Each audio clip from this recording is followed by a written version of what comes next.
I changed my niece's birthday gift without telling my sister, and it sparked a family war. My sister kicked me out, but what happened next shocked us all. I never thought I'd be turning to Reddit for advice, but here I am. I'm caught in the middle of some family drama, and I'm not sure if I've messed up or not. It's a bit of a long story, so bear with me. I'm Sarah, 34F, and I have an older sister, Rhonda, 36F. We grew up in a small town in the Midwest, raised by our single mom after our dad passed away when we were kids. Rhonda and I were always close, despite our different personalities. She was the responsible, studious one, while I was more of a free spirit. We supported each other through the tough times, especially when Rhonda got pregnant at 23 and decided to keep the baby. That baby is my niece, Libby, who just turned 13 last month. Rhonda has been a single mom since Libby was born. The father, a college boyfriend, wasn't ready for the responsibility and took off. It's been tough for Rhonda, but she's done an amazing job raising Libby. I moved to the city for work about 5 years ago, but I make sure to visit them at least once a month. I don't have kids of my own, so Libby is like the daughter I never had. I've always tried to be the cool aunt who spoils her a bit, especially since I know Rhonda can't afford many extras.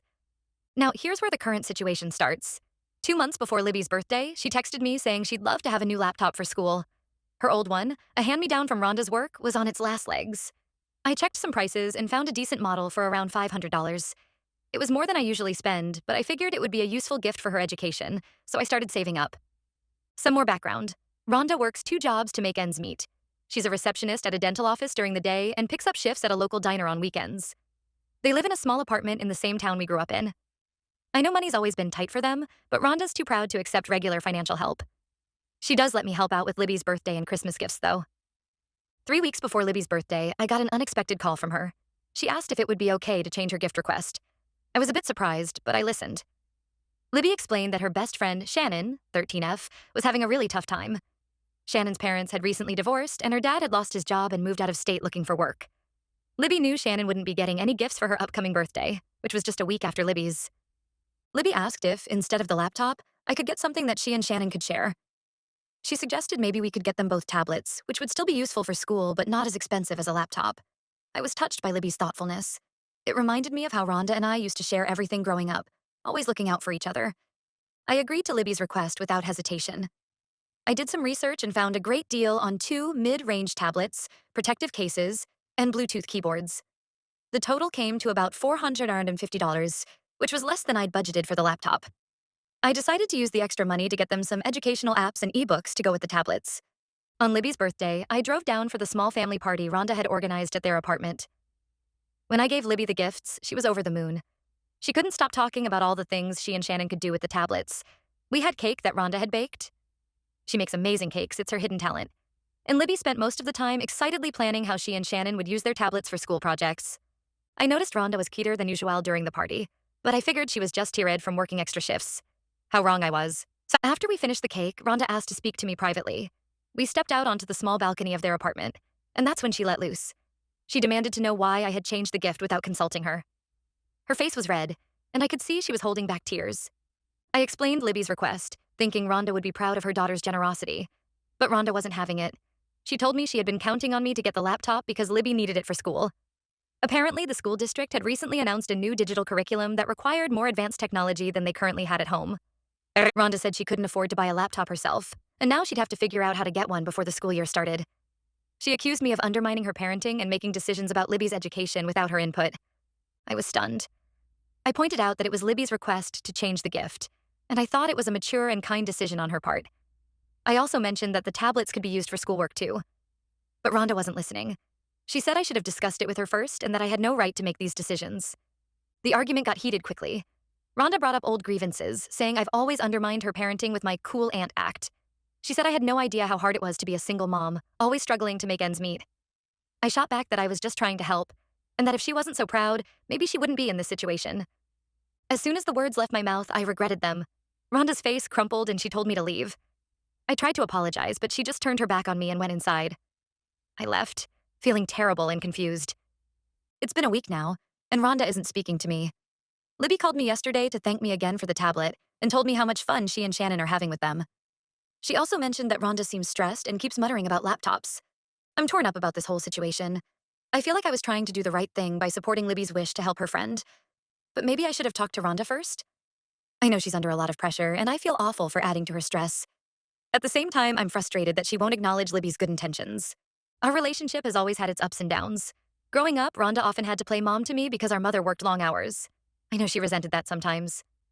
When she got pregnant with Libby, I wasn't as supportive as I could have been at first, which caused a rift between us for a while.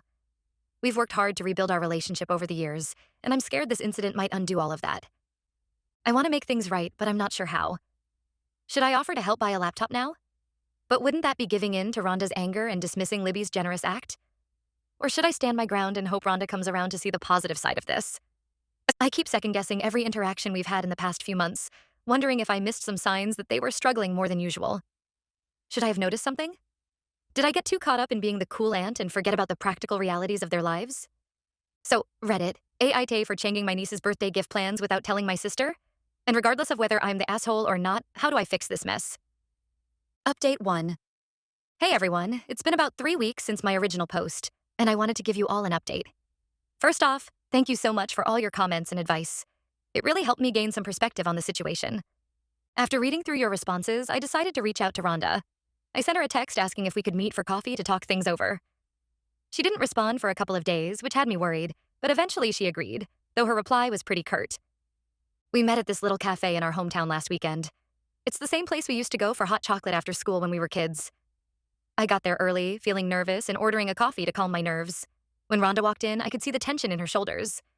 She sat down without ordering anything, and for a moment we just sat there in awkward silence. I started by apologizing for not consulting her about the gift change. I explained that I got caught up in Libby's excitement and didn't think through the implications. Rhonda listened quietly, and then to my surprise, she started to cry. It turned out there was a lot more going on than I realized. Rhonda confessed that she's been under immense stress lately. Her hours at the diner, her second job, were cut recently. The owner's son had returned from college and needed shifts, so Rhonda lost her weekend work. This made her already precarious financial situation even worse. She had been counting on the laptop as a solution for Libby's schoolwork because of the new digital curriculum. The school had announced that students without access to proper technology at home might have to stay after school to complete assignments, which would make Rhonda's work schedule even more complicated. I felt terrible for not realizing the extent of their struggles. Rhonda admitted that she should have communicated her expectations about the gift more clearly, but she was embarrassed about needing to rely on me for such a big purchase. We both acknowledged that we could have handled the situation better. As we talked, more came out. Rhonda opened up about feeling like a failure as a mother. She talked about how hard it is to see Libby miss out on things her friends get to do, like summer camps or new clothes for the school year. She mentioned feeling constantly exhausted, trying to balance work and parenting, and never feeling like she's doing enough. I shared some of my own insecurities too. I told her about how sometimes I feel guilty for having an easier life, and how I worry that my attempts to help might come across as showing off. We talked about our childhood, about the responsibilities Rhonda had to take on, and how that affected our relationship. It was a long, emotional conversation, but by the end, it felt like we had cleared the air in a way we hadn't done in years. We came to an understanding about the current situation too. I offered to split the cost of a laptop with her, which would allow us to get a good model for Libby's school needs. Rhonda was hesitant at first, not wanting to accept more help, but I insisted that it was important for Libby's education. We also discussed setting clearer boundaries and expectations for future gifts and family support. Rhonda agreed to be more open about their needs, and I promised to consult her before making any significant decisions regarding Libby. After our talk, we decided to take a walk around the neighborhood. We passed by our old elementary school and reminisced about some of the good times we had growing up. It felt like we were reconnecting in a way we hadn't in a long time. As for Libby and Shannon, they're still loving their tablets. Rhonda told me that Libby used hers to create a digital art piece for Rhonda's birthday, which really touched my sister. It seems the tablets are being put to good use for both schoolwork and creative projects. I also learned more about Shannon's situation. Apparently, Shannon's mom has been struggling with depression since the divorce, which has been hard on Shannon. Libby has been a great support for her friend, often inviting her over for dinner and study sessions. I'm really proud of my niece for her empathy and kindness. Rhonda and I are slowly rebuilding our relationship. We've planned a family dinner for next week where we'll all sit down together, including Shannon, to enjoy a meal and maybe watch a movie. It feels like a small step, but an important one. I know we still have work to do. Years of unspoken feelings and misunderstandings don't get resolved in one conversation. But I feel hopeful. We're both committed to being more open with each other and working on our communication. Thank you all again for your insights and support. It really helped me approach this situation with more empathy and understanding. I'll keep you updated if anything significant happens. Update 2. Hello again, Reddit. It's been about 2 months since my last update, and I wanted to share some developments in our family situation. First off, the laptop plan for Libby worked out well. Rhonda and I went shopping together last month and found a great deal on a reliable model that meets all of Libby's school requirements. We split the cost as agreed, and Rhonda even let me treat us all to dinner afterwards.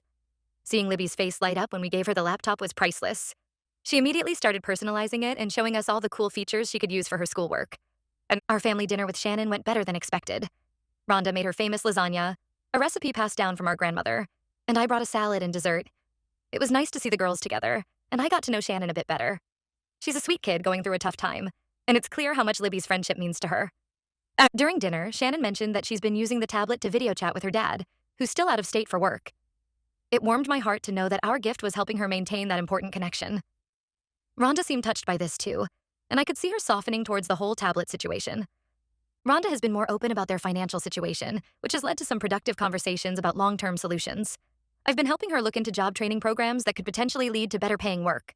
She's considering taking some online courses in medical coding, which could open up new career opportunities. I offered to help watch Libby sometimes so Rhonda can focus on her studies. There was a bit of tension last week when Rhonda found out that I had been occasionally inviting Libby and Shannon over to my place for dinner and to help them with homework. She felt like I was overstepping again, but we had a calm discussion about it. We agreed that it's okay for me to have them over, but I'll always check with Rhonda first and keep her in the loop. It's a small thing, but it shows how we're both trying to respect boundaries while still supporting each other. Libby has been thriving with her new laptop. Her grades have improved, and she's even joined the school's digital media club.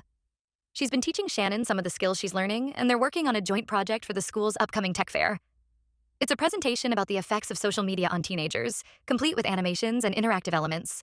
I'm really impressed by their initiative. As for my relationship with Rhonda, we're making progress. We've started having weekly sister nights where we just hang out, watch movies, or try new recipes together. Last week, we attempted to recreate Mom's old apple pie recipe. It didn't turn out quite right, but we had a good laugh about it. These nights have been a great way for us to reconnect without the stress of recent events hanging over us. I've realized through all of this how important clear communication is in families. We're all learning to be more open about our feelings, needs, and expectations. It's not always easy, and we've had a few minor disagreements, but we're handling them much better now. One unexpected outcome of all this is that I've started thinking more about my own future. Seeing Rhonda consider a career change has inspired me to look into some professional development opportunities at my own job. I've also been reflecting on my personal life and considering whether I might want a family of my own someday. Thank you all for your support throughout this journey. Your advice and perspectives have been invaluable. I'm cautiously optimistic about the future of our family relationships. Update 3. Hello, everyone. It's been about 6 months since my last update, and I wanted to share how things have progressed. The biggest news is that Rhonda has completed her medical coding course and recently landed a new job with better pay and benefits. It's been a game changer for their financial situation. The job allows her to work from home most days, which gives her more time with Libby. She's much less stressed now, and it's wonderful to see her feeling more confident and secure. Libby continues to excel in school, thanks in part to her laptop. She and Shannon entered their project in the school's tech fair and won second place. They were both so proud, and it was great to see their hard work pay off. The girls have become quite the tech duo at school, often helping their classmates with computer issues. Shannon's situation has improved as well. Her mom has been getting help for her depression, and they're in a better place emotionally. Shannon's dad has moved back to town and is more involved in her life now. It's been an adjustment for everyone, but Shannon seems happier. Our family dynamics have settled into a new, positive rhythm. Rhonda and I have maintained our weekly sister nights, which have become a highlight for both of us. We've even started planning a small family vacation for next summer, something we haven't done in years. I've made some changes in my own life too. Inspired by Rhonda's career shift, I've taken on some new responsibilities at work. I'm now leading a small team on a new project, which is challenging but exciting. It's funny how helping Rhonda navigate her career change gave me the push I needed to seek out growth in my own job. Our mom's birthday was last month, and for the first time in years, Rhonda and I organized a surprise party together. We invited old family friends and some of Mom's former coworkers. Seeing the look on Mom's face when she walked in was priceless. During the party, I overheard Mom telling her friend how proud she was that Rhonda and I had become so close again. It made all the effort we've put into rebuilding our relationship feel even more worthwhile. Libby has started talking about college, even though it's still a few years away. It sparked some interesting family discussions about future plans and finances. Rhonda and I are looking into setting up a small college fund for Libby. It's not much yet, but we both contribute a little each month. Rhonda was hesitant at first, but she's come to see it as a collaborative effort to secure Libby's future. There have been some bumps along the way, of course. Rhonda and I had a disagreement last month about Libby's curfew when she stays at my place. But instead of letting it escalate, we sat down and talked it through calmly. We reached a compromise we're both comfortable with. It's a small thing, but it shows how far we've come in our communication. Reflecting on the past few months, I'm grateful for how this challenging situation brought our family closer together. We've all learned valuable lessons about communication, empathy, and supporting each other through tough times. I've realized that being an aunt isn't just about being the cool one who gives gifts, but about being a consistent, supportive presence in Libby's life. I'm also thankful for this community.